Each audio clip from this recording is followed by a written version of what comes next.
Yeah, it's good. Okay, let's get started. Hi, everyone. Welcome to the last session of the AAEA conference. We're going to be talking about food safety and food safety enhancing technologies in sub-Saharan Africa, and talking about some incentives for the private sector and farmers and consumers to care about it and adopt those technologies. So I'm Jacob Ricker-Gilbert from Purdue. I'm going to be moderating, and we'll have 3 presentations. Each presenter will have 20 minutes, followed by a 5-minute discussing comment, and then 5 minutes of audience questions. So we're looking forward to a great session and all of your feedback.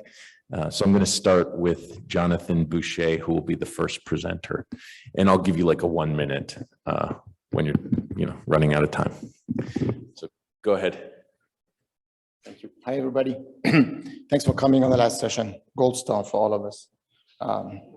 So this is work with Casual. Casual is on the program, actually, but I'm standing in for her. And then Jake is here. So we're going to be talking about the observability in particular of those food safety contaminants. I don't know if you need a lot of convincing, but food safety is a real issue in the world. Lots of millions of illnesses a year, hundreds of thousands of deaths. From a variety of contaminants. The one that we are going to study is aflatoxin, which is produced by fungi present in the soil. So from the soil, it goes onto the plant. As it grows, it goes onto the food or the edible part of the plant.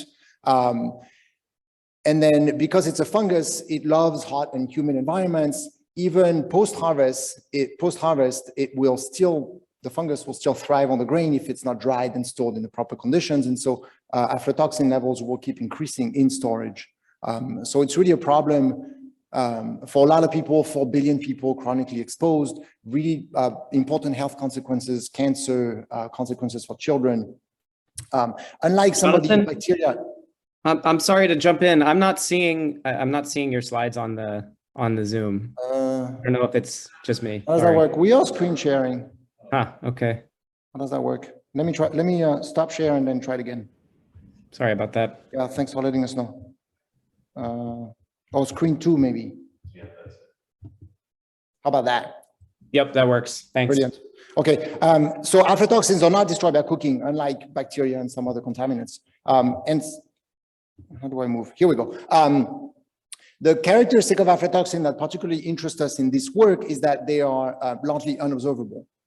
You need a lab test to really tell how much you have in your crop. Here's an example with maize. Obviously on top, it's terrible. Nobody wants to eat that. But even the maize at the bottom has 5 times the US allowed limit for aflatoxins in maize and 2.5 times the limit for the EU.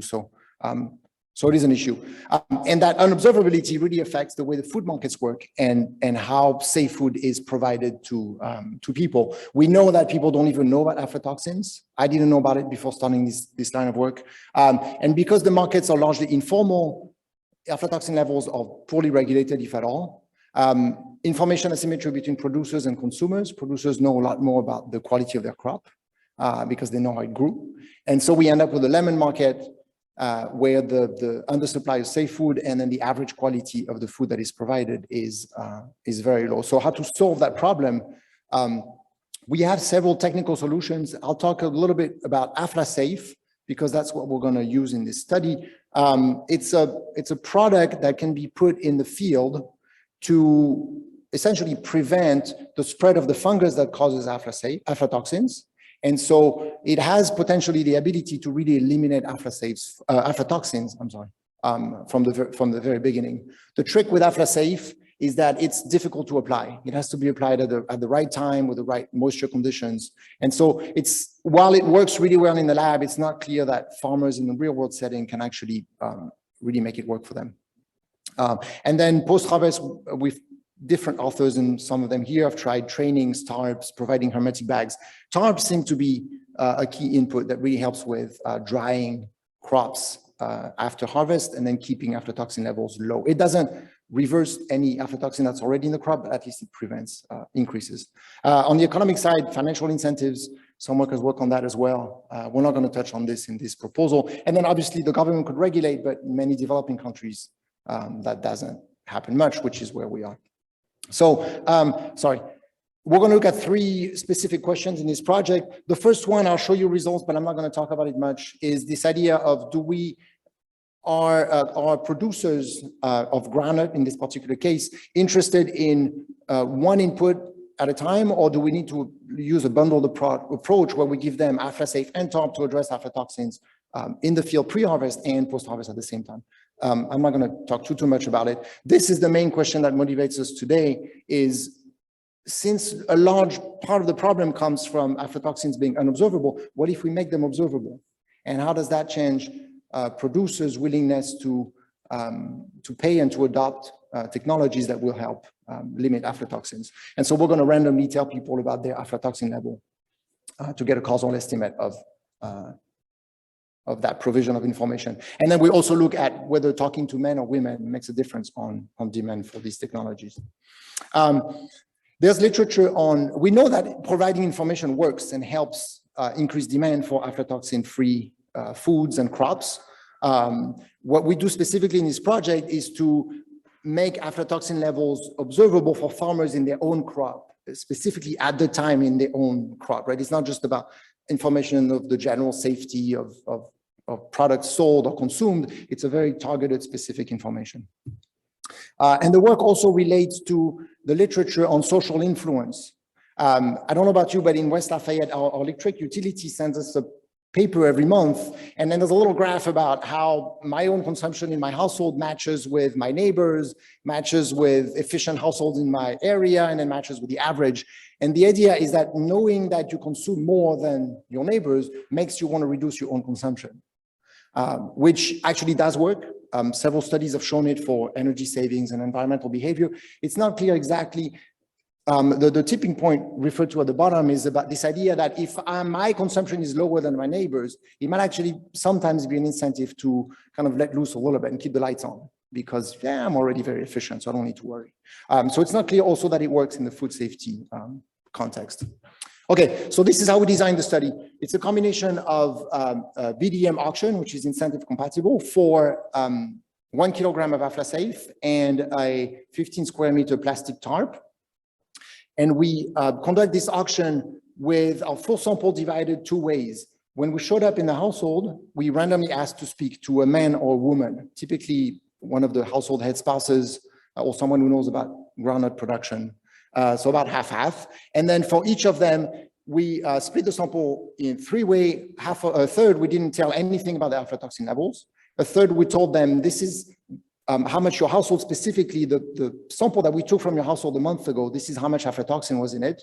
And then the other third, we told them this is the same information. And we also told them in your village, the percentage of households that have an aflatoxin problem in their sample was X%. And we tailor that to every village. And then after we tell them, everybody bids on a kilogram of aflasafe, a tarp, and a bundle. Yeah. Specifically, so we did the groundnut sampling and aflatoxin testing first. And then we went back, did a survey, which included the auctions. The one thing I want to highlight here is what's in red, is that we did actually 2 rounds of auctions. So everybody bid 6 times on 6 different items. Right? Well, the same 3 items, but twice. And in between that, point F is where we provided the information except in the control group. Okay. We did the work in Senegal, which is the country at the most west of Africa, in the southern part of the country. We non-randomly selected 29 villages in a particular department. Villages are very spread out, and so for logistical and cost reasons, we couldn't pick a random sample of villages that'd be too spread out. But we did a census of all households in these villages, and then we did randomly pick the households. Okay, so this is pretty straightforward. Willingness to pay on the left-hand side as a function of the I1 and I2 or the 2 information treatment, either your own or your own plus the village. X is we did find some randomization imbalance. I'm not going to show you the tables, but it'll be in the paper when it comes out. V is a set of village binary variable because we stratified the randomization, and then we also stratified if you'll remember here, we stratified the information randomization by the gender of the respondent. So we include that. The key point is at the bottom. When we look at the impact of information, For these results, which are still preliminary, I'm only going to show willingness to pay on the second round of auctions, right? After people have been told or not their aflatoxin levels. And then for the gender randomization, same setup, except a dummy for female is in red. And in this case, we analyzed the first round of auction. So before these people knew about nobody at that point in that regression, nobody knows their own aflatoxin level. Right? It's just a gender thing. Okay. Quick note. I mean, we pretty typical farmers in southern Senegal. The one thing is the groundnut harvest was pretty big, 4,000 kilos. So definitely a lot of that is for sale. People also do eat the groundnuts, but clearly some of that is for sale. The other interesting thing here to note is few people had heard of aflatoxins before. Pretty much nobody had heard of AflaSafe, that specific product. But people were quite familiar with the idea of using tarps to dry grain, dry crops. So that has penetrated quite widely. Also, quick descriptive stats on the aflatoxin levels that we found. A third of the samples had aflatoxin levels above the Senegalese limit of 4 parts per billion, 11% above the US limit, pretty long right tail. And then the way we test, we can tell if the level is above 100, so we Winsorize everybody at 100. 80, 100 is all terrible anyway, so it doesn't have a big impact. Willingness to pay, kind of summary statistics. People were willing to pay about the market price actually for AflaSafe. The market price is 1,000 CFA, about $2, a little less. The mean was just under that, and the median was 1,000. People were not on average willing to pay the market price of the tarp though. And then the bundle is about the sum of the two. So it doesn't seem that there's any kind of specific bundle effect, but so here are the bigger results. Providing the information does actually increase the willingness to pay for tarps by 145 CFA, which on a mean of 2,500 is not a large effect, but it's significant, and it's not nothing either. We don't see a lot of impact on the demand for AflaSafe itself overall. And then the bundle, we don't see an effect, but I'm not really going to talk about it much. One interesting thing there is in the second treatment where we told people their specific personal level of aflatoxin in their crop and also the community average, we don't see an impact of that on the demand for any of the bids, which is a little surprising because people were told the same information as in T1. So there's something about that community, also telling them the community level that completely wipes off the impact. This is still preliminary, but definitely something we need to dig into a little bit. I'll show you one result that begins to answer that question, but it's not much. We split the sample by whether that aflatoxin level was above or below the Senegalese limit. So for people in green, people with kind of safe groundnuts, pretty much we don't see much of an impact. Maybe an increase of the willingness to pay for tarps. But telling people that their groundnuts are safe doesn't make them more or less willing to pay for these inputs. Telling people that their groundnuts are not safe, on the other hand, actually increases willingness to pay for AflaSafe by quite a bit, right? About 15, 17% of the mean willingness to pay. And then the bundle number, 500 CFA, is too large to be true, I think, but I did a quick look at outliers. I didn't see anything weird, so we definitely need to go back to that. I wouldn't trust too much that number for now. Right, but no demand for tarp. Once the level is high, the tarp doesn't seem to be as demanded. And then again, no effect in T2, which is kind of weird. Here's the beginning of an answer about why no effect in T2. Just the same regression as before, where we add the share of household in the village with unsafe groundnuts, pretty much.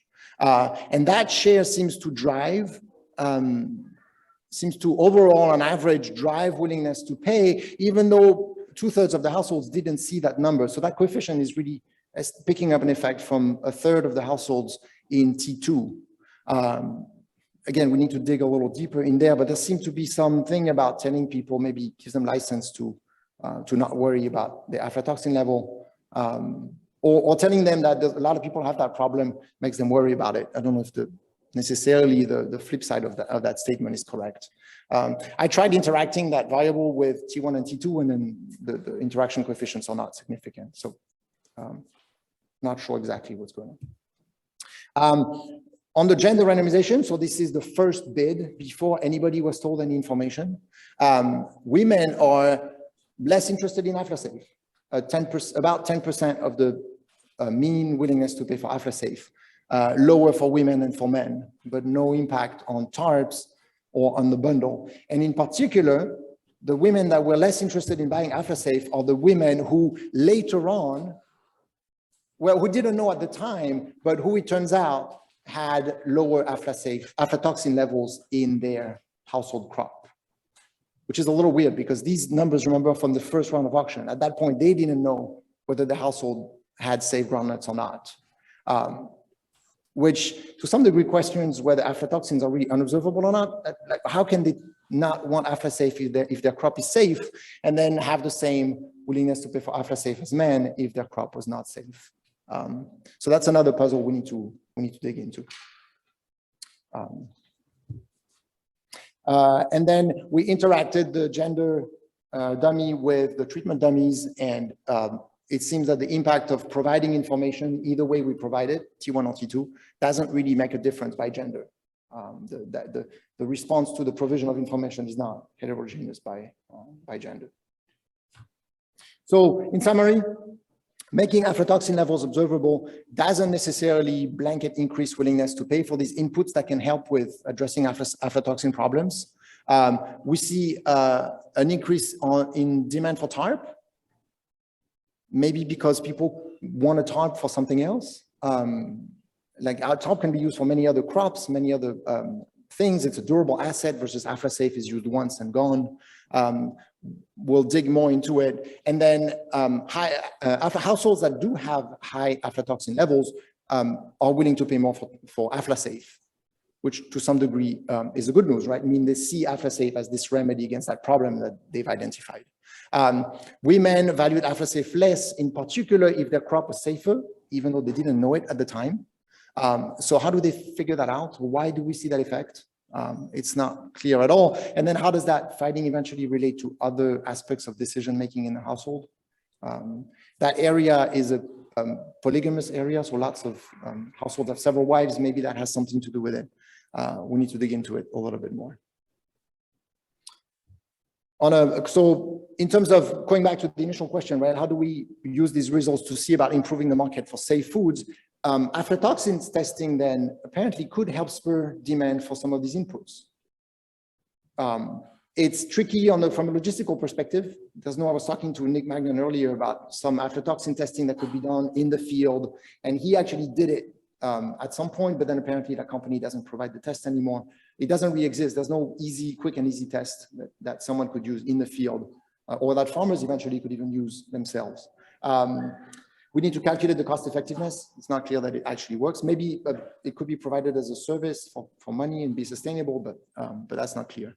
And there's an issue with the timing of the testing, right? The way we did it, we tested the aflatoxin level in the crop from the previous season that was in storage. And AflaSafe would have to be used in the next season, right? Because it's used during, at the beginning of the growing season. And so that would address aflatoxin problems the next year. But we know that aflatoxins are geographic and time specific, right? You could have it one year, but not the next. And so even knowing that you had it last year, does that really make you want to buy AflaSafe for next year? That's not clear. Could you test for aflatoxins early in the season and then decide whether or not to apply AflaSafe? It's not clear that testing for aflatoxins on wet food in the field, I don't think there's any test that actually does that. We had issues with that in Kenya, actually. So I don't think there's a test that could technically do that. And then maybe, it's sort of too early to say, but maybe focus AflaSafe marketing efforts on men because they seem to be willing to pay more than women for it. So that's kind of a beginning of a suggestion. It really needs to be confirmed. This is it? Sure.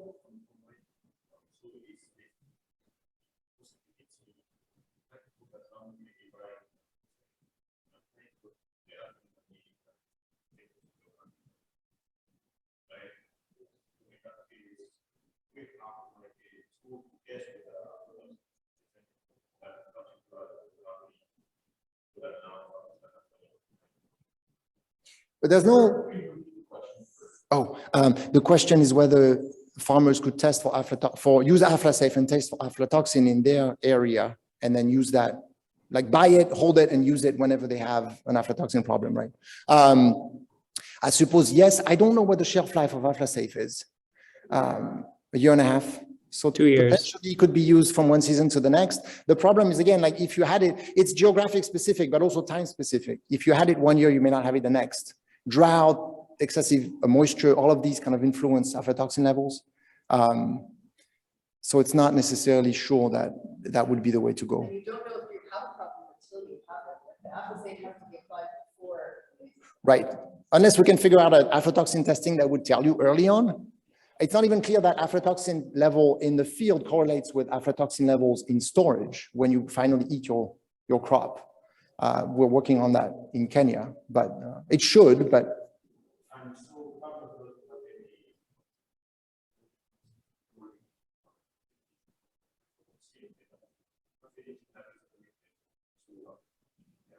In the area? I mean, they do know that crop that is green with fungus, with mushroom, is bad to eat. Yes. They don't know specifically about the fungus produces aflatoxin. Aflatoxin is cancerous and potentially causes stunting in children. That whole chain of health effects is unknown. Also unknown is the fact that richer markets like the EU and US actually do test for aflatoxins. So if you want to export your crop, it has to be low aflatoxin level. But if people don't even know about it, there's not testing actually happening in the field. So all of that is missing. Vivian, maybe you want to go up with your comments first, and then we can have a discussion.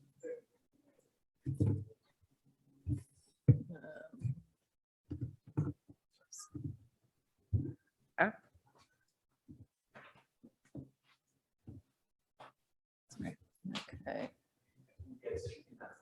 Yeah, it's here.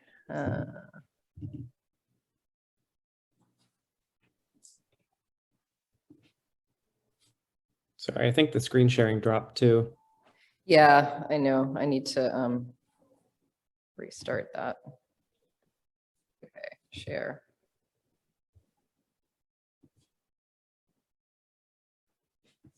Okay, are you seeing that, Josh? Yes, yeah. Okay, great. Okay, so thanks very much for sharing this, Jonathan. Come on.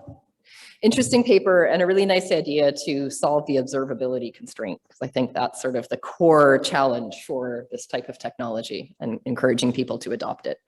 I don't know if you've looked into the literature at all on water safety, water contamination, but there's been several studies looking at the impact of giving people information on the contamination of their drinking water, both at the community level and at the household level on their subsequent adoption of water treatment or choice of water source. So that's a very related literature you could tie this into. You motivated the provision of information on community level contamination as based on, looking at the literature on social norms and other people's actions. But I see this a little bit differently, because aflatoxin it's more stochastic than a lot of these other things that you're tying it to on electricity consumption and such. So the way that I would interpret it, if I were one of your participants, is either that my community is really high risk, and so even if I don't have aflatoxin this year, I might have a problem next year. And I don't know how much information you gave people about temporal variation or spatial correlation or anything like that, but yeah, I don't know, or if you got perceptions on it. That's one way of interpreting it. And the other way of interpreting it is, oh, everybody's got it. Why would I worry about it? Because this is just a thing that happens and everybody seems to be pretty much fine. So I'm not gonna pay too much attention now that I know that it's widespread. And that seems to be the effect that's going on in your paper, if I had to guess. So yeah, I don't know if there's a way to kind of dig into that a bit more, but it would be cool if you could. On the empirical specification, it's not clear to me that I would expect a qualitatively different impact of information on demand for a TARP, which tell people can solve aflatoxin, or AflaSafe, which I assume you told them that both of these technologies are effective for preventing, right? So what you might want to do to get more power and kind of to compare the differences in effects, in information effects formally, is you could stack all your observations so that you have bids on TARPs, AffleSafe, and bundle all in one regression. And then you have indicator variables for each of those for the item on which they bid. And then you can look at the interaction effects between the item type and the treatment. And you might also want to think about specifying this as a log outcome variable. So you can look at the percentage increase, because those didn't look too different. I mean, the AffleSafe percentage impact was a bit higher, but the effect on the TARPs, or I can't remember which is which, but it was sort of approximately the same percentage. The bundle is a different story, and that's a bit more complicated to think about because maybe you really only want one. And so getting people to bid on both, they may not expect the effect to be additive in terms of efficacy. I don't know if I would expect the effect to be additive either. I have no idea. And then, yeah, so you could look at differences across items, and also you get more power to look at the differences in individual versus community level information effects, which sometimes were significant and sometimes weren't, but this would increase that. On the selection of control variables, so I've been looking into this lately because of a control imbalance problem that I've had. And there's recent literature argues that even if things are incredibly imbalanced at baseline, it's often not a good idea to throw those into the regression, because if they're not well correlated with the outcome variable, then you actually increase noise and you get up big standard errors. So I don't think this matters in your case, because it sounds like whether you control for them or not, you get the same results. But I'm just spreading the message because I thought it was a useful thing to learn. And I've given you a reference there. And what I've turned to doing is really using a post-double selection lasso approach, so that just let the algorithm choose the control variables that decrease your, improve your precision. Okay, on the heterogeneous treatment effects, so by level of aflatoxin, I thought that was really nice. In my own past work, I wish I had done it that way, and I didn't do it that way. So I'm glad that you sort of got the information from everybody and varied what you told them. But the way that you've specified it, you're using subgroup analysis. And so, yeah, I think that the next step is to put it all in one regression and formally test whether there are differences there. It would be nice to also see that kind of analysis for the above versus below for pre-PB for the community level info. And I'm a little bit worried about, just like you explained in your presentation, that you didn't see significant heterogeneity effects, but just throwing in the community level aflatoxin contamination level, I just worry there's a bunch of correlates there. And you've got 29 villages, so it's not that many. But did you also include village fixed effects? Because if you did that, then you shouldn't be able to even estimate this. That should all get washed out. So maybe there's something weird going on. So I think those dummies would just difference. Yeah, so I'm not sure. On women's lower willingness to pay, I wonder if maybe they don't care as much, but maybe cash is just more valuable to them. So they have this opportunity. I guess you gave them a show up fee, right? Which they then spent. Yes. So it's not their own money, which would make the cash constraint even stronger. But even giving them cash, if they're cash constrained and this is a rare opportunity to get their hands on some cash, I'm not surprised they want to hold on to it, compared to sort of a household level investment in safety.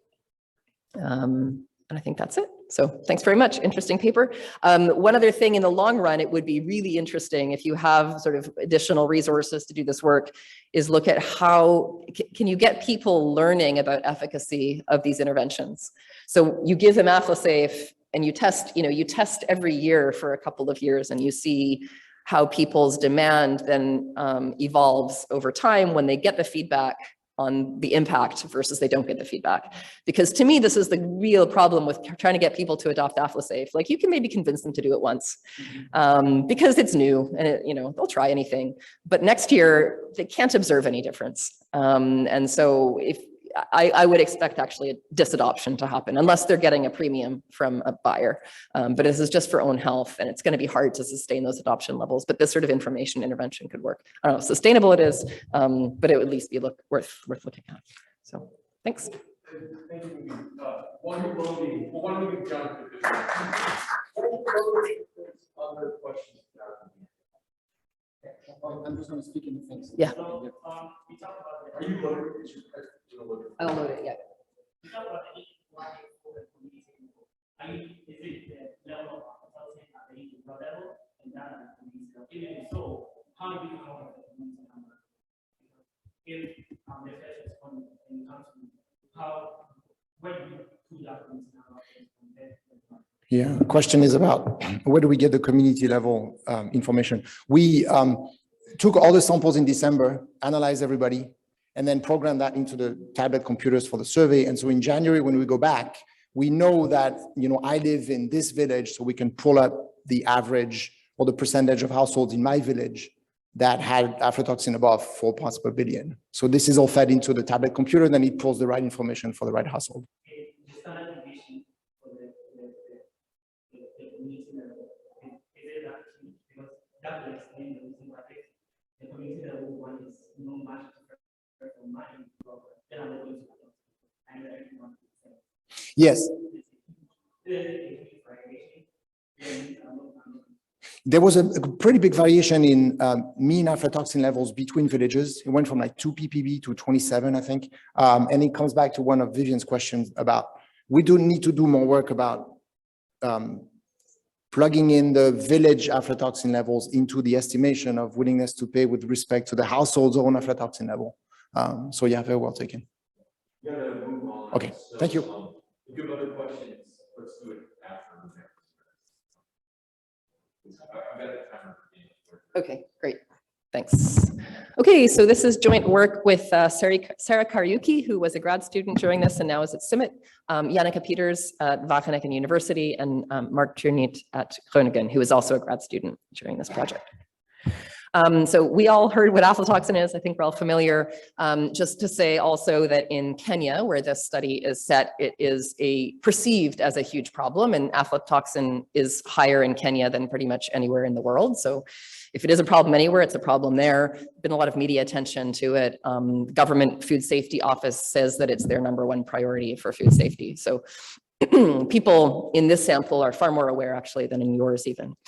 And like other food safety hazards, the solution to aflatoxin really needs to start on the farm. And so this paper is about trying to understand how, what are the motivations driving farmers' adoption of tools to deal with it.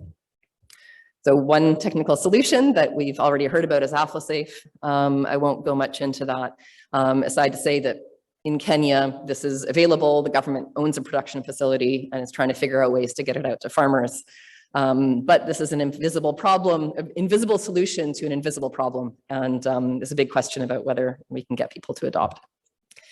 So there's the big challenge with any kind of food safety solution is the limited observability, which tends to lead to low investment all along the value chain. So contamination costs about $8 to $25 per test to test for. And it's feasible to do that when you have a whole truckload of maize coming into a processing facility. But other than that, it doesn't really happen. And so as a result, we don't see quality premiums going to farmers. We don't see quality premium in different levels of aflatoxin contaminated maize in informal markets. And there is little on-farm investment in food safety. So several studies have documented this. And one potential solution, though, is to try to integrate value chains to incentivize farmers. So in Kenya, for example, we do see a higher price offered by formal sector millers compared to the informal sector. And the formal sector does test for aflatoxin at the farm gate, at least the bigger, better companies do, because they're somewhat regulated by the government. And so they do worry about this, and they do pay for, a number of quality, standards, but aflatoxin is one of those. And there's been quite a bit of work showing that farmers do comply with quality standards if they're incentivized to do so, both in food safety context and also more generally for output quality. But all of this evidence comes from, well, most of it comes from higher value crops. Most of it comes either from export markets or from niche markets. So all of the premiums in these studies are 15% or higher. And that's just not a realistic premium when you're talking about mass markets for basic staple foods like maize. So the question that we address is, can a premium that's supportable by mass market demand drive food safety and investment by farmers? Another finding that comes out of the literature on food safety and farmers' behavior is that farmers, first of all, they're at the highest risk, especially with something like aflatoxin. They're consuming a lot of the maize, at least the farmers that we're working with, that they grow. And so if you have an aflatoxin problem, you are really going to be exposed highly to that. And we've seen that almost all of the aflatoxin poisoning deaths in Kenya have been linked to maize that was stored by a farmer, and then they ate that maize, they got sick and they died. And so this doesn't happen often, but it happens often enough that Kenyans know about it. And as a result of that higher exposure and salience, probably, farmers who consume a large proportion of the maize they grow or other staples they grow do seem more likely to adopt better practices. So Jones and I have documented this in Kenya, just observationally, and also they're willing to pay more in an experiment. So it's correlation, but still it provides some evidence. And then also Josh has a paper looking at farmers' adoption of Atlasafe in Senegal, I think, and the take-up of a food safety contingent contract is higher among those consuming more of their own maize. So these are all kind of data points pointing to health as a motivator for food safety technology adoption among farmers. But what we're interested in is how do these money, price motivators and health motivations intersect, and how do they complement each other? So this paper develops a model of agricultural technology adoption for a quality enhancing good. And most papers, most models of ag technology adoption tend to focus on profit as the driver. And so farmer will adopt if expected profit is greater than expected cost. And for attributes with low market demand, then the premium is unlikely to be high enough to generate adoption. What we do in this model is we add consumption value as an additional motivator. And so the farmer will adopt if the health value plus the expected profit is greater than the expected cost. And this basically implies that even if you have a fairly small market incentive, one that is below the cost of meeting that quality standard, you can still trigger adoption with the added, because the market incentive is additive to the existing health incentive.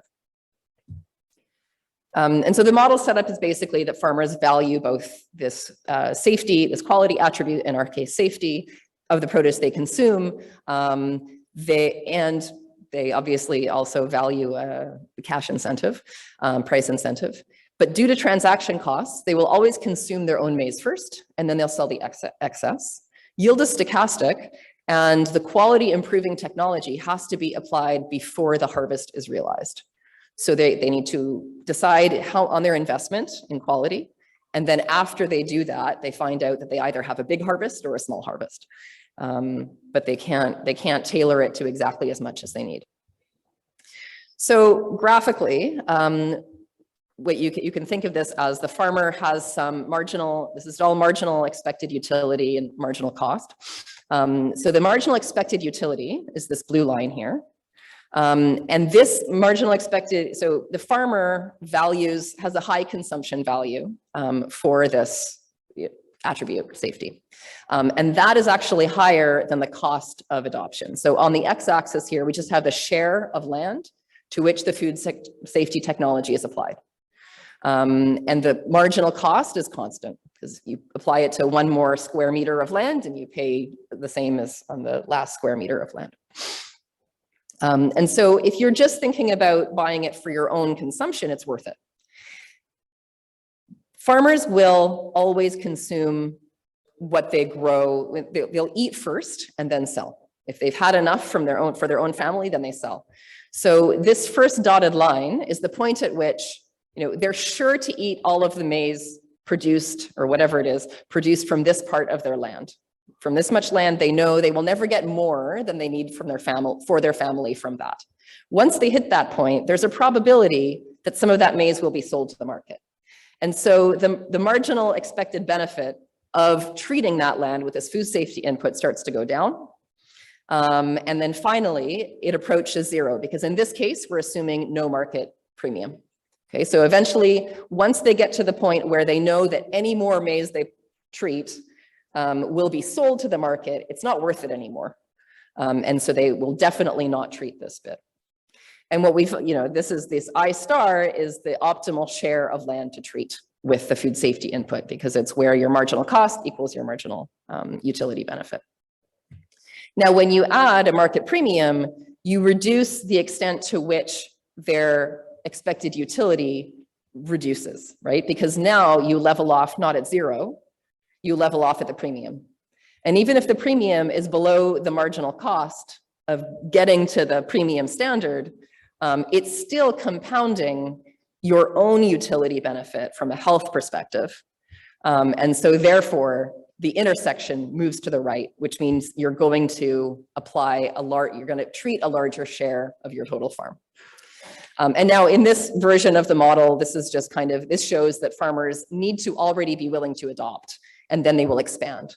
But if you add fixed costs of adoption, which I think you can get that even just from learning how to adopt, or the cost of going to procure the item, there's going to be a fixed cost there. Or if you have a minimum amount that you need to buy, then you can also get the result that farmers who don't previously adopt will start adopting when you have this small market premium. Okay, are there any questions on the model? All right, so I'll go on to the RCT. So we did this experiment in Eastern Kenya, which is the aflatoxin hotspot of the world, really. And it was motivated by trying to generate adoption in a place that it matters. It's not a great market environment, but which is why it was then difficult for us to find a buyer that would actually pay these farmers a premium. There is a premium in the market for formally processed maize. But all those millers that will pay it are in Nairobi. And we really tried to get them to buy, but it was just too much transaction cost. So we ended up paying a 5% premium, which we calculated as what was left over after, if you had a local mill, like in this town, in Meru town, which is kind of the hub, if those guys were willing to test, they know that all the maize around there is terrible. So they're not interested in working with us because they don't want to shine a light on it. But if you could sort of imagine these guys getting their act together, and I think they will eventually, it's a matter of the government needs to enforce the regulations more, and they're starting to. So I think it's possibly coming. Basically, we simulated this market incentive, and we had these 152 farmer groups across 124 villages, and all of them got information about AflaSafe and training on how to apply it, and then and the opportunity to purchase it, and half of them got this market incentive. Okay, and they had to sell it as a group because that's the only way you're ever going to buy anything from smallholder farmers. It's just not enough. You need to test in aggregate or it's not worth it. Okay, so to highlight some of the demographic or the baseline variables of interest, 89% had heard of aflatoxin, 79% could accurately describe what it was, and knew health issues associated with eating bad maize. They knew some aflatoxin control techniques and were basically implementing everything they knew. And fewer had heard of AflaSafe or ever used it. A couple had used it in the past. Okay. There's a high yield variability. So when the season is poor, the mean is 367. The median's even lower. It's just a couple bags of maize. In a very good season, it's almost four times higher than that. So or even 5 times higher than that. So there's huge variation across years. So if the harvest is good, you can treat 0.3 acres and have sufficient safe food for your family. But if the harvest is poor, you have to treat the entire farm of 1 acre, and it's still not enough treated maize. Now, AflaSafe is a profitable investment for a few farmers. I mean, some farmers can make upwards of $20 expected return on this investment. But the median farmer is making an expected return of 39 cents based on how much maize. It really depends on how much you grow. You treat the whole area, and then depending on how much yield you get, determines how profitable this is. And so there's a lot of variation, but on average, it's not a great investment. Just to show about spillovers, so 70% of control farmer groups are within 4 kilometers of at least one treated farmer group. So we are worried about spillovers in this sample, and we have to control for them. Because even though we're only tracking the purchases of farmers that were on our baseline lists per farmer group, it's still possible that you might hear about this premium and assume that it also applies to you, even though it doesn't, generate and basically narrow the treatment effect. So other results I'll present are intention to treat. We try to follow a pre-analysis plan, deviate from it in some cases where it doesn't make sense anymore. A key place where we deviate is that we find a separate paper by Mark found that the baseline survey increased adoption. And it actually, it did interact with the treatment effect in a way that basically reduces the treatment effect. So this changes magnitude and significance of the treatment effects. And so we therefore decide to use the administrative data on AffloSafe purchases that we have for everybody. And we focus on the sample that wasn't surveyed at baseline, because we figure it's more externally valid. Now, when we combine the entire sample, we basically still get the same effects. So I think it's, looking more narrowly at the surveyed group, I have it all in the appendix. The results aren't as strong, but qualitatively, they're similar. It's a much smaller group as well. And then we use the survey data to understand the mechanisms behind the effects. And the way we control for spillovers is we take the proportion of treated groups within 4 kilometers times treatment status. So I'll show you, basically we estimate the spillover effects for the control group and for the treatment group as well. And we have an indicator for nobody within 4 kilometers because those people might be different. All right, so here's the main result. I was showing to you without any spillover controls. Without spillover controls, we don't get a significant impact on adoption, but once we include the spillover controls, we do. And we see, these are not significant. They are in other radii, but we figured we would go big on the spillover radius because we just want to capture all of those. We're not so much interested in the spillover effects themselves. It seems like the farmers in the treatment group with a lot of treated groups around them have slightly lower adoption from their own group, maybe because they bought somewhere else. So it's kind of expected as well. The effects are pretty big. I mean, so if you look at the mean of the comparison group, this is about 11% adoption. And then the impact of this market linkage treatment, which is only a 5% premium, increased it by 8.7 percentage points. So it's like 70-something% increase. And then in terms of kg, it's actually more than, it's tripling it. So this is, big effect, but they're from a small base. So the mean of the comparison group, they only bought 200 grams. And the packages were sold in packages of 4 kg. You could split it up with other people. So a lot of people bought 2 kgs. Now, from those results, we can't tell whether it's the few farmers who are profiting from this because they have high yields versus this health / money motivation impact. So what we can do though is we can look at the motivations for purchase. And this is basically an indicator saying that the farmer adopted AffloSafe to treat their own family's food, for the premium only or for both, and then it's coded as 0 for those who didn't buy AffloSafe. And what we see is that most of the effect is coming from those who valued both the premium and home consumption safety. We have a little bit of an effect for those just driven by the premium, but it's much smaller than this effect. So this is kind of the evidence we have to say this is in line with our model. It's this combination. You're stacking the incentives on top of each other, the health and the financial. And without both of them, you're not going to get much. But when you combine them, you start to see something. And also we looked at whether this market incentive reduces people's own consumption of the treated maize. People still prioritize the maize for themselves, and they do. So this mean of the comparison group is only 0.19 because there's a bunch of zeros in there for people who didn't buy AffloSafe. But about 89% of people ate everything that was treated first and then only sold the excess. So people are really prioritizing their own safety, which is also in line with kind of our model assumptions. We looked at other potential mechanisms, so impact on aflatoxin knowledge, impact on the probability of perceived product failure. So what if you treat, this is still going to have aflatoxin in it? The treatment doesn't seem to do anything to those. So in conclusion, in low-income countries, the premium for food safety that is realistic for mass markets is pretty small. And I've sort of despaired about this and thought we'll never get any impact from market interventions. But this paper gives me a bit of hope because I think there is a strong health motivation. And if we can leverage that, at least for farmers that are both consuming and selling to the market, you can use these market incentives even for smallholder farmers where they won't make much money, but on the margin, it can still matter. And this also, our spillover results, in some of our specifications anyway, are super strong. And it seems like the people, who are getting exposed to this market incentive are also taking it as some kind of signal of importance. Here's the Here's actually where you see that. So the adoption is much higher in people that are close by. And in fact, this, this point estimate seems too high, but it's a little bit puzzling.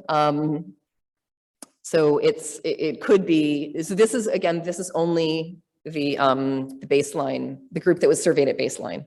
That's where we see the strongest spillover effect. So there could be some kind of multiplicative effect of being surveyed and also hearing. So you're hearing about this market.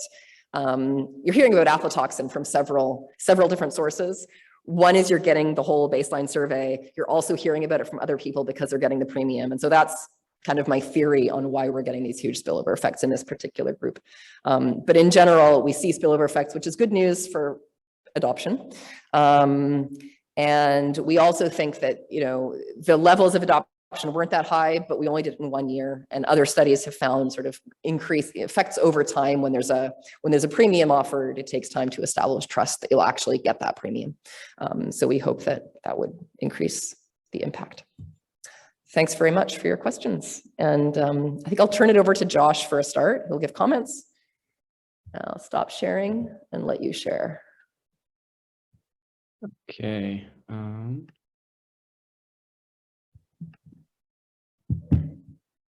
All right, hopefully you can see that and can hear me reasonably well. Oh, shoot. Okay. Wait, we can't see it. You can't see it. I can see it. It's on this screen. Can you change the screen? I don't think I can change it. I think you might have. Do I need to stop? Maybe. I thought I did. Okay. Okay, I'll end slideshow, but I think you might need to like mirror the two screens or something on that end. Okay, thanks. Where is it? Oh, you can see it. Okay, beautiful. It's working? Yep. Okay, great. Cool. So I'll be really brief.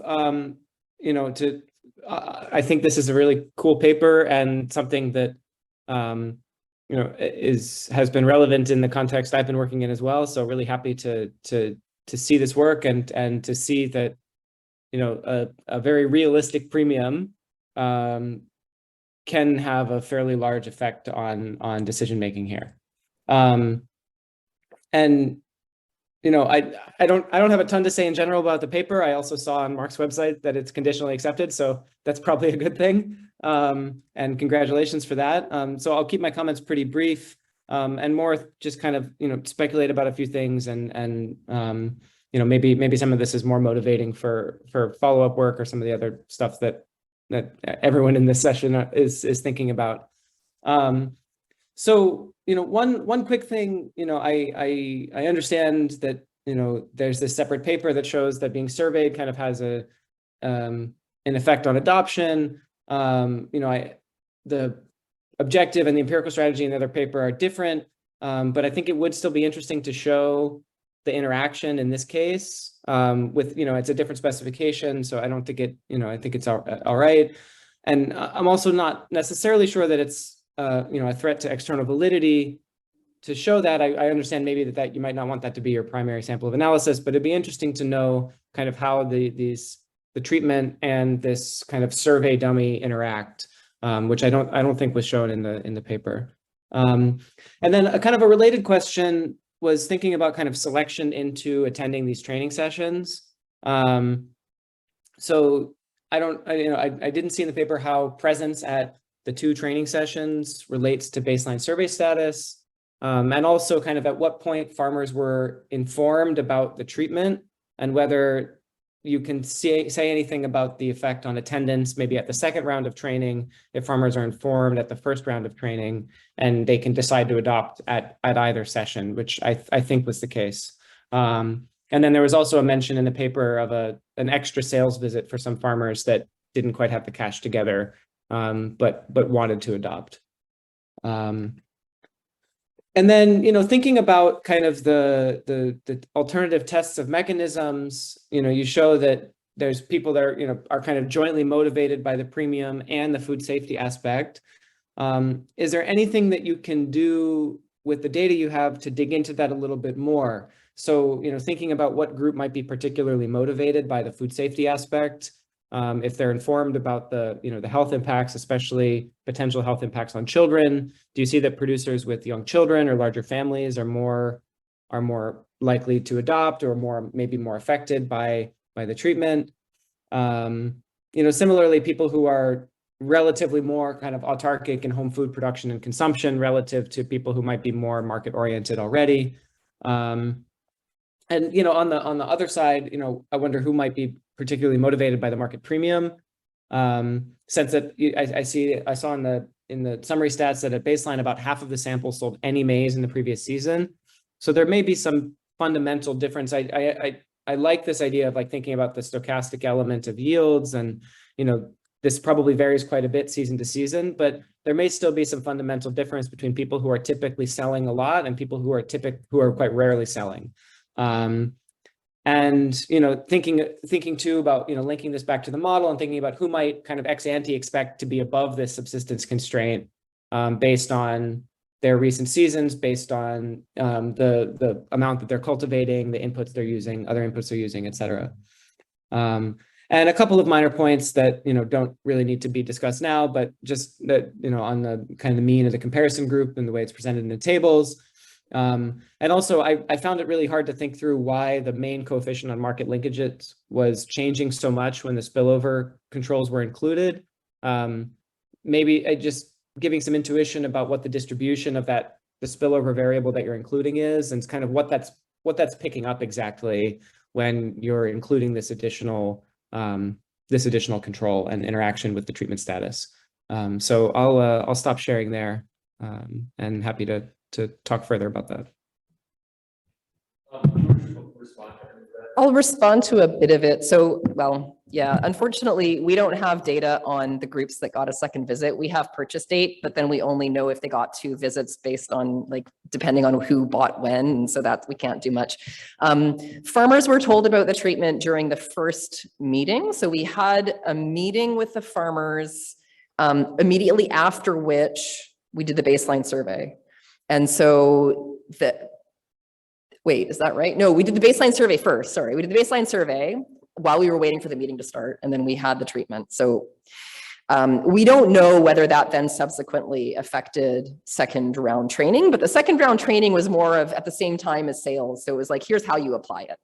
So really the treatment, I mean, I think that's okay. It makes sense to me. In terms of the other variables on the heterogeneous effects, actually, I looked. There's not much there. I was really interested in looking at the profit one and also the variability of yield. So I found some evidence for variability of yield, but then when I cleaned the data some more, it disappeared. So it was just not strong. And so I took it out of the paper because I found that the results on motivations for purchase was convincing enough to me that I didn't then need to rely on this weak heterogeneous effects evidence. In terms of spillovers, yeah, I mean, I think the intuition is just that if there's people nearby that hear about the market treatment, there's misperceptions. Well, actually, yeah, no, that doesn't work because that's not why they bought it. So the spillover people heard about this. And I think it's this idea, if you hear a message from multiple sources, you're much more likely to be affected by that message. That's something that comes out of the health literature. And so that's my guess at what happened with spillovers. Like people talk about the market incentive. And so then they got a second hit about this aflatoxin, aflasafe thing. And so therefore, yeah, that's my best guess.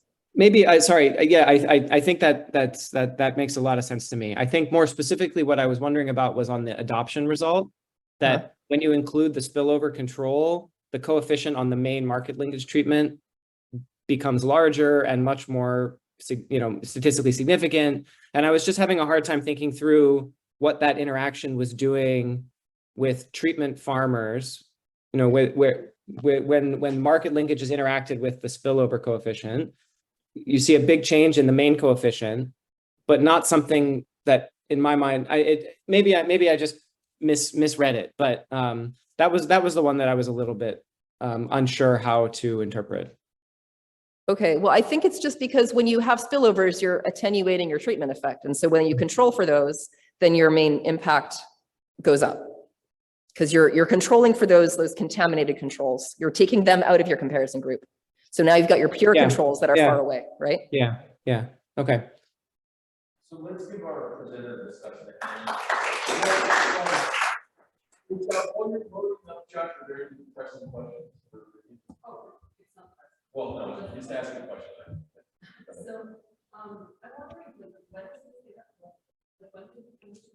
Oh gosh, I think it was a while ago, 2018. Uh-huh. Mhm. And I think because we also have GPS coordinates, I think it would be very interesting to actually see the spillover effect over the long run. Maybe we have some villages with fraction between 4 kilometers. I gave you my coordinates so that you could draw your sample, not from my old sample, remember? Yeah. I remember that was actually, there was also a big list of the villages. I excluded those. But yeah, you could look at those spillovers to see. It might be interesting. And our awareness about the sick was low. Was it 4%? That had heard of AppleSafe. Okay, so you successfully avoided my villages. And maybe my spillover effects are lower than I thought. Somehow sampled also in the area where they're getting AppleSafe for free to use Virgo. So I'm Okay. sure that the awareness, those 4% are actually. Okay. So yeah, in that sense, like the spillover effect within the first week, I know, a couple of years now. Yeah. That's, yeah, I guess. I don't know. Are they so you're saying people are getting free AffleSafe? Is it from the brewing company? Yeah, okay. And they're telling them to use it better. That's great. So they can use it on their own food. Yeah, they're like, they just give them like a lot of bottles. They're like, I think they don't want to go through the treatment with people who sort of, they're like, here is all this, but put it on everything. They probably assume that if they don't give them enough, they'll use it on their own food and not their beer food. So sorghum's mostly grown for beer. Oh, is intercrop? No, I don't think so. I don't know. But okay, thanks everybody. Thanks Josh for the comments. Appreciate it. Yep.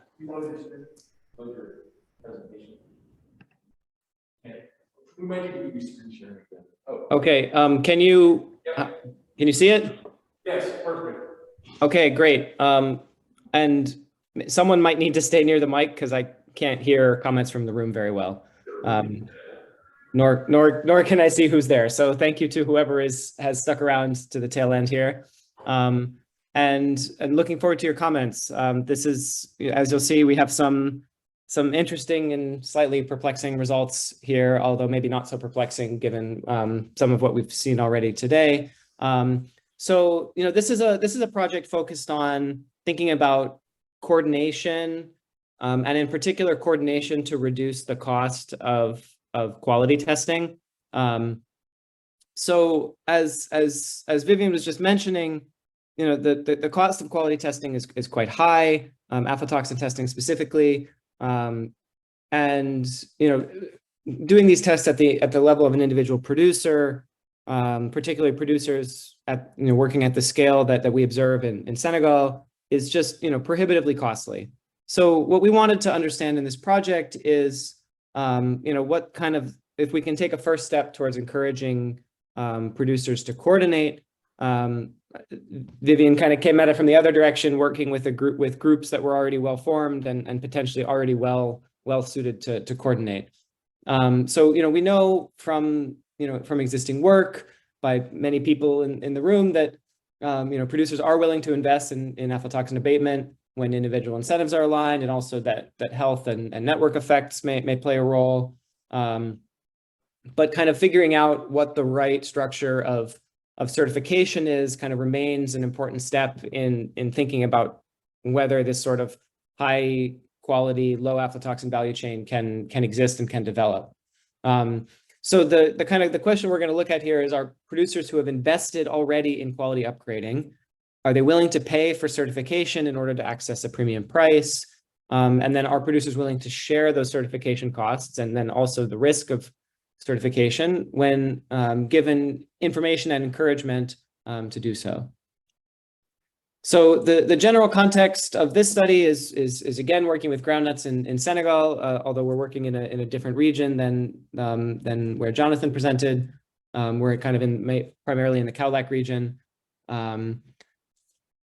We work with 2 groundnut farming cooperatives in Senegal. So these are cooperatives that typically aim to provide a kind of a range of services to their members, including credit, input access, and access to a guaranteed market.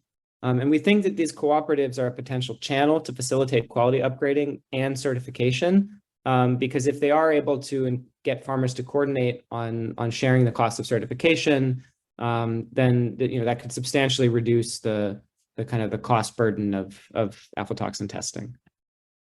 So the more specific context is that these 2 cooperatives we work with made the product AfloSafe available for purchase with access to credit to all of their members.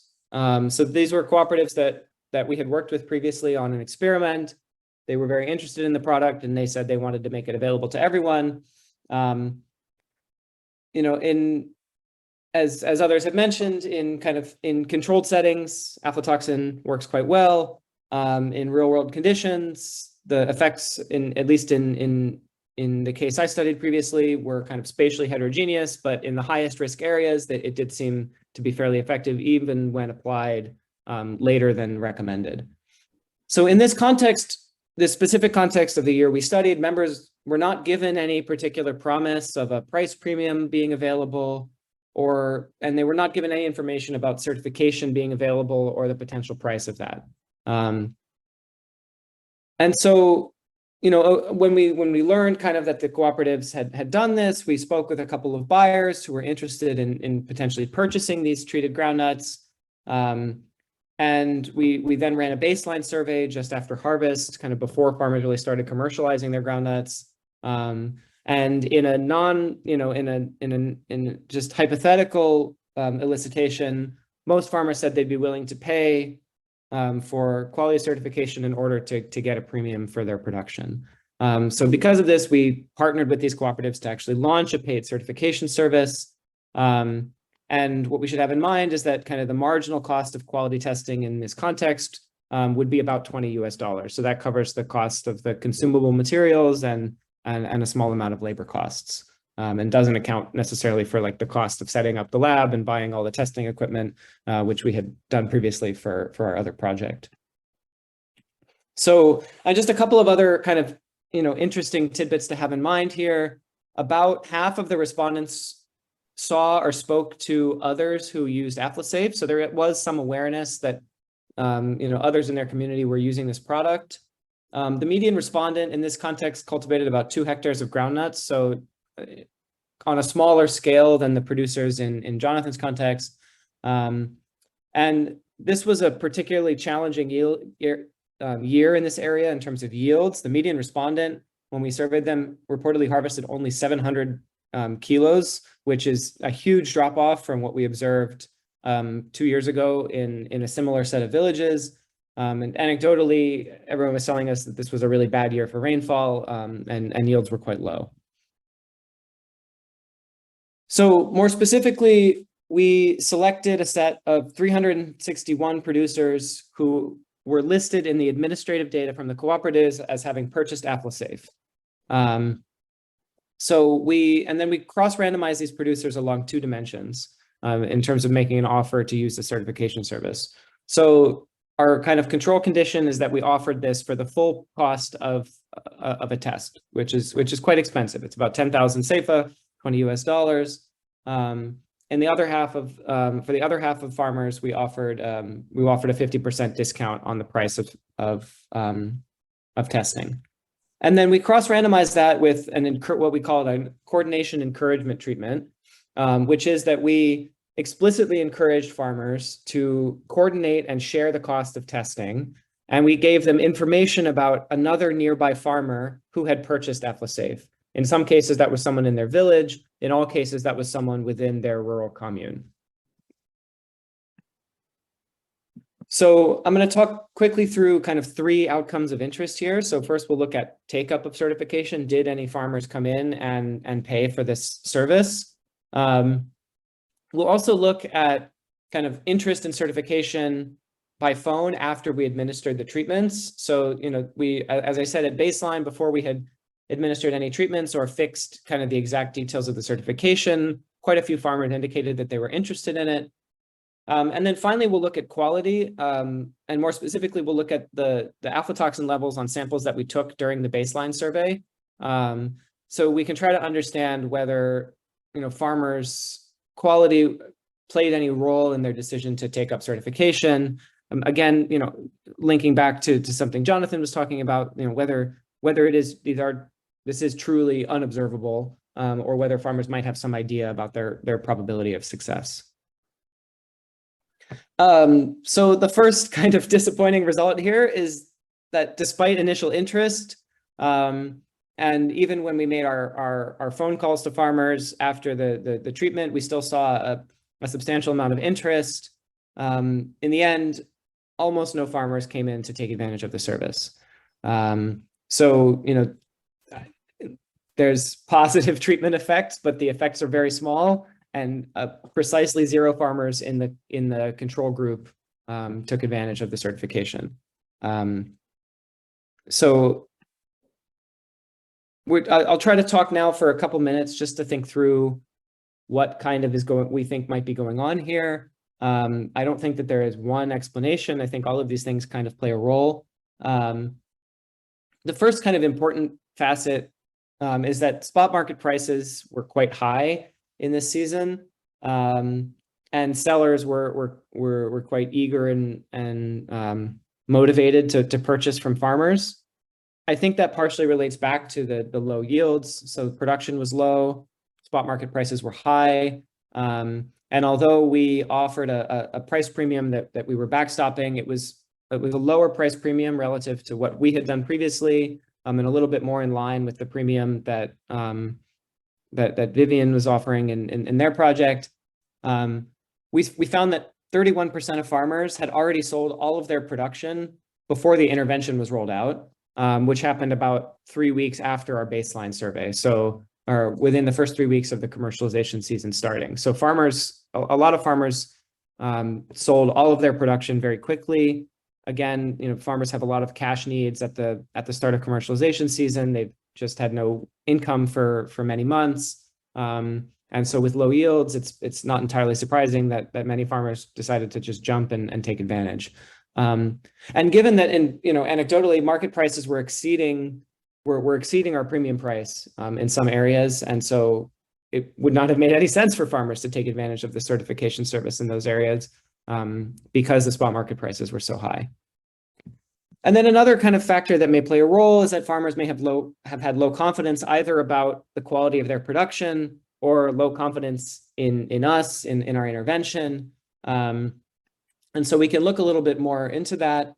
The aflatoxin levels, again, this is a sample of farmers who all ostensibly purchased AflaSafe according to administrative data. And less than 40% of them were in compliance with EU standards. That's the bar on the far left. And there's a huge fraction that are well above any reasonable standards for aflatoxin levels. So this was a pretty high aflatoxin year. And the quality among these aflatoxin buyers was lower than expected.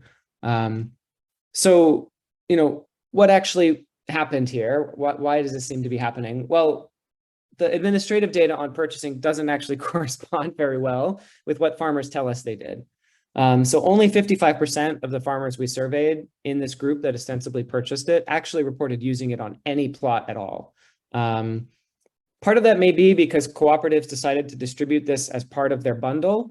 We helped them with information. There was an information session for presidents of all of the cooperative village sections, but it seems like information did not transmit very well to individual farmers. And so even some farmers who may have ostensibly purchased this and may have even used it didn't fully understand what they had purchased and what they may have been using. And then even within farmers who did use it, the median farmer reportedly treated just half of their groundnut land. So again, we're looking at kind of a minority of farmers who used it at all, and even among them, a small fraction that treated all of their land within the recommended time window. So again, we're looking at, let's call them real world conditions that are really less than ideal. Farmers use this product much later than they should have. And many farmers reported that they didn't use it despite what we saw in the admin data.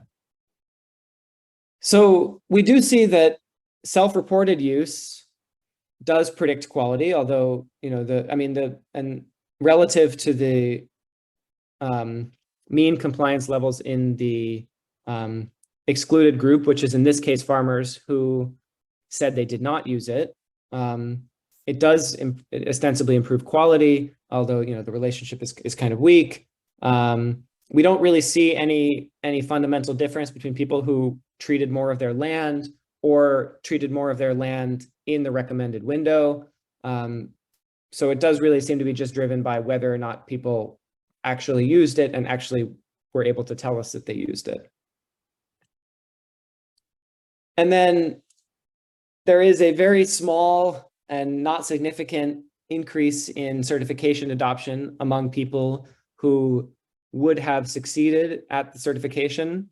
But again, almost nobody took it up. So this is really quite weak evidence that it may bear following up on. So I'll kind of wrap things up there, and really look forward to hearing your thoughts.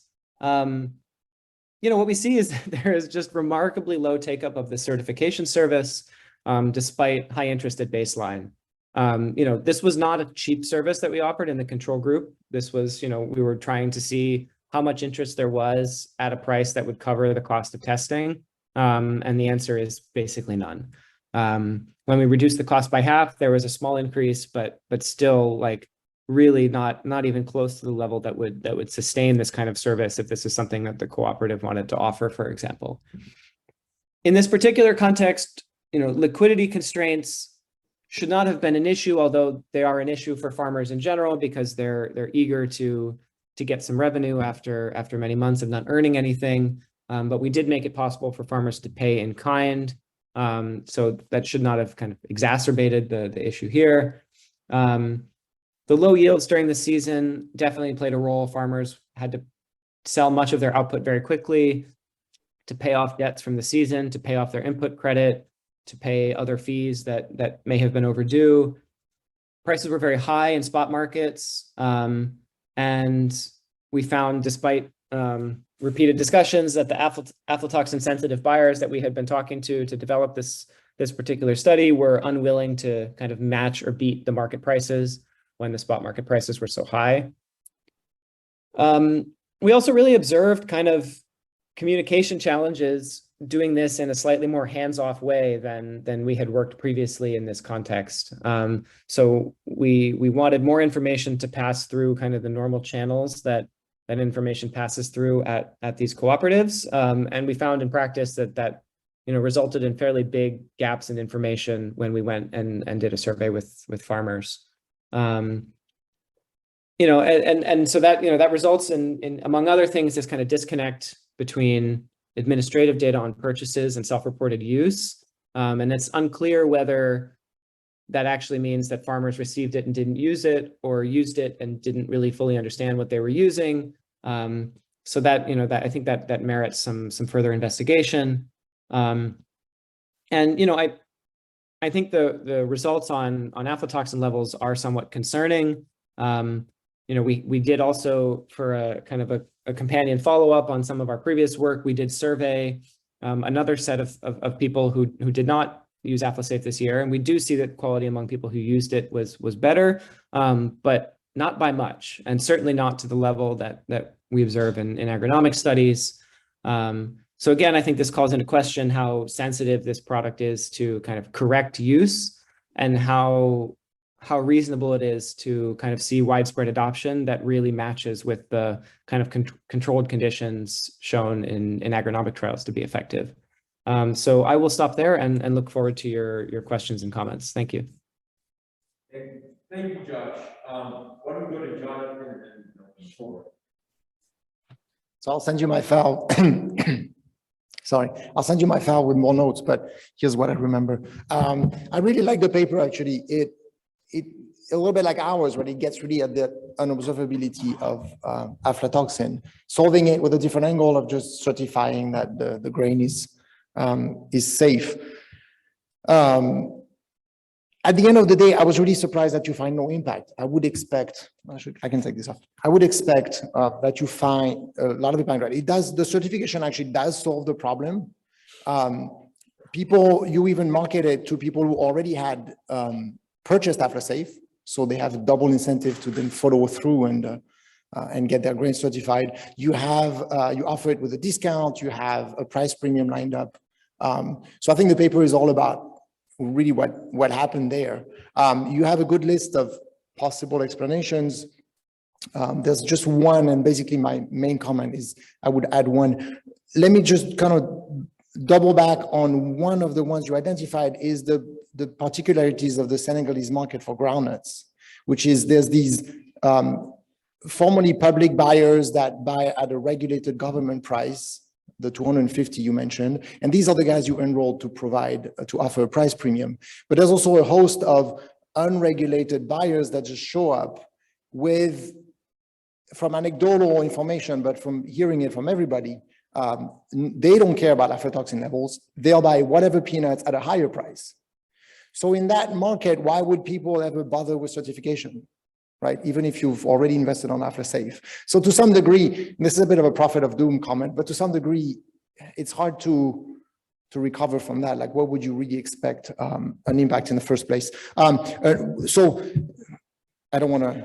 So, and the other idea that I had that may be a reason why you possibly didn't see any impact is it possible that those who did buy AflaSafe, and you mentioned that many of them didn't apply at all, and those who applied didn't apply it to all of their plots or the entirety of the plot that they use. Is it possible that people applied AflaSafe to the plots of groundnuts that they destined for self-consumption or for seeds?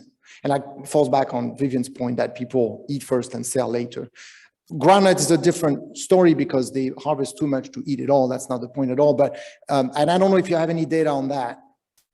Maybe that could be an idea that they really apply the AflaSafe to the plots that they're going to eat. They were never going to sell. So they know that their groundnuts for selling are terrible. And so why buy?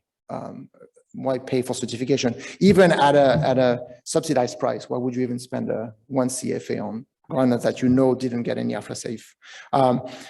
So that maybe you can, that's something you might be able to look at with your data. The other thing that you probably can't do too much about, but I was surprised, why didn't you tell people about the certification from the get-go, from before they make the decision to buy AflaSafe? Because I imagine in the real world, you would want to have, these two would come together, right? And there might be logistical consideration or something.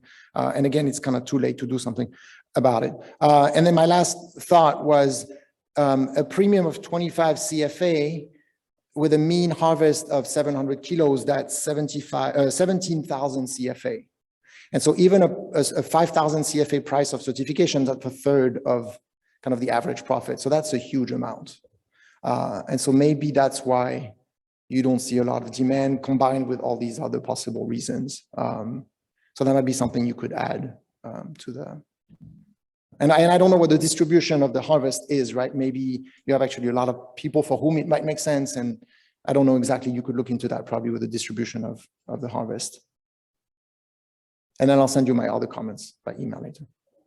You want to respond to any of that, Josh? Do you want to respond to that? Yeah. Thank you very much, Jonathan. I think you're absolutely right. You know, like I said, as it turned out, the yield in this season was much, much lower on average than what we had observed 2 years before, which itself seemed kind of low compared to what we understand is kind of agronomically possible, at least. So that substantially reduces the incentive to certify, even in a world where there aren't these other buyers who are coming into villages, paying cash with a truck, requiring no transportation. You know, in looking at kind of how market prices vary over time, in expectation, this isn't always the case. And maybe I mean, there's some amount of luck in thinking about running this project in a year when the spot market prices are high versus when they're low. And these things don't seem to be particularly predictable in advance, at least based on any of the things I've considered. So, you know, I think that there is a story here about the volatility of these spot markets and being able to kind of potentially guarantee access to a more stable and high-priced market. That's what I would say is the motivation. I don't think that that really holds in practice when farmers are looking at their options here, and one involves paying some money to get a worse price. No, I don't think it's irrational at all that farmers didn't take it up. Of course, we're disappointed, but given the spot market prices that ended up prevailing as we were rolling out this intervention, we shouldn't be entirely surprised that there wasn't very much take up. I mean, anecdotally, we had a couple people who just wanted to come in and pay for it because they wanted to know. They were interested in the health benefits, and they said, well, I know I won't really earn anything more, but I'd love to know if my production is good or bad. And, you know, I think that gets back to this kind of, you know, this is not purely a cash crop. This is maybe more of a cash crop than maize is, especially in Kenya. But farmers in our context still do retain about a quarter to a fifth of what they produce for home consumption. They also often give some away to their neighbors, to their families. So the health benefits are also potentially a motivator, both for adopting AppleSafe, but also for testing your production and knowing what the quality is. So happy to take a couple more quick questions. Otherwise, I can let you guys get out of there. Let's give Josh and John I can repeat the questions since I'm here. I guess, oh, go ahead. So you mentioned the validation process.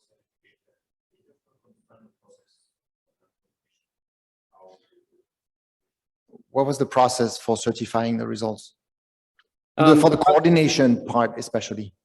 Sure. So farmers, when they sell their production to the cooperative, bring it to a centralized location, either to the headquarters or to kind of a satellite centralized location. And so farmers that wanted to certify their production needed to bring in their production that they wanted to certify, that they were going to sell to the cooperative.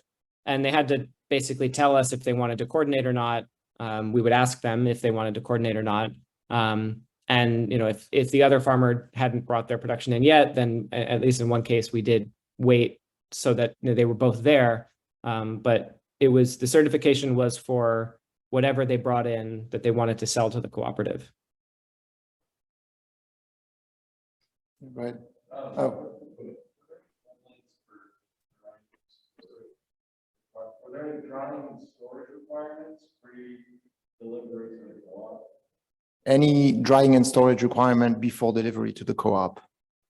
No, nothing explicit. Although I think in this context, at least, we see very little variation. Almost nobody has ever reported using a tarp. Almost nobody has ever reported using like a PICS bag or a hermetic bag. So it's pretty standard. Everybody uses these kind of single ply woven bags. The liquidity constraint explanation, it made sense to me.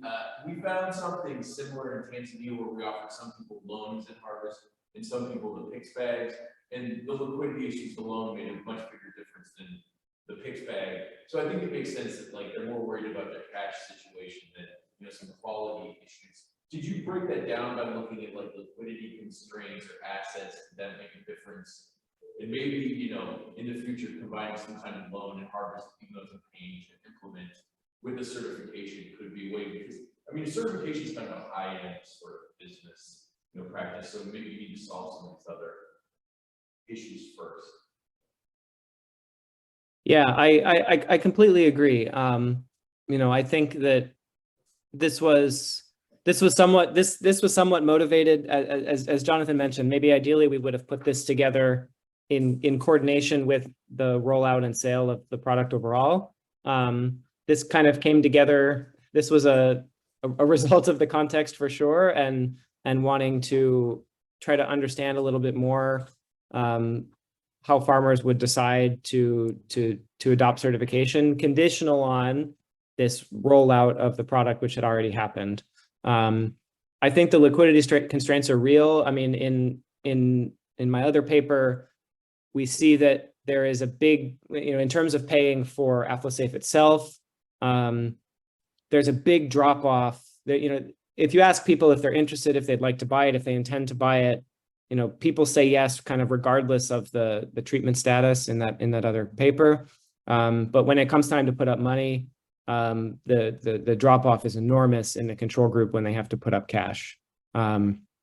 So the thinking about the liquidity constraints, I think is really first order in this context, and almost certainly extends to thinking about kind of optimal design for a certification service as well. Thank you. We're absolutely at time, so great job keeping time, everybody. Let's give the presenters another round of applause.